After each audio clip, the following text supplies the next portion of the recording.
સરકાર બચી જશે ને ખો આપી દેશે નિર્લિપ્ત રોયને, કારણ કે સરકારની હાલત સુડી વચાળે સોપારી જેવી હતી.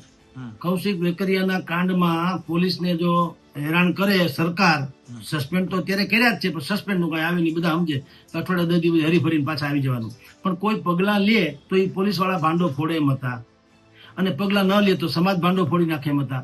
બેયની વચાળે કરવું હું, એટલે સરકારે બુદ્ધિપૂર્વક જા બિલાડી મોભા મોભ નિર્લિપ્ત રોયને સોંપી દીધી. નિર્લિપ્ત રોયની સામે કોઈ બોલી શકે એમ નથી. નિષ્ઠાની ચરમસીમા છે અત્યારે ગુજરાતનું ઘરેણું છે, અને એ હંમેશા સત્યમેવ જયતે એવા કાયદા ને કાનૂન ને એ પ્રમાણે ન્યાય તોડવા તૈયાર છે.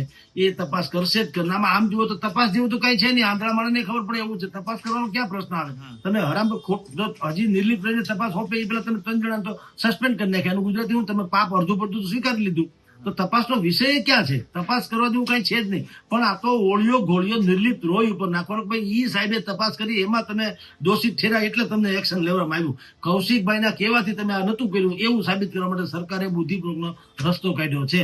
ન્યાય તો આમ તો હવે તમે બેન પાયલ દુઃખી થવાની એટલી થઈ ગઈ. એને પછી દિલીપભાઈ સંઘાણી કે હું નોકરી આપવાની, એટલે પછી સાંત્વના થોડીક વાત તો ઈ થઈ ગઈ.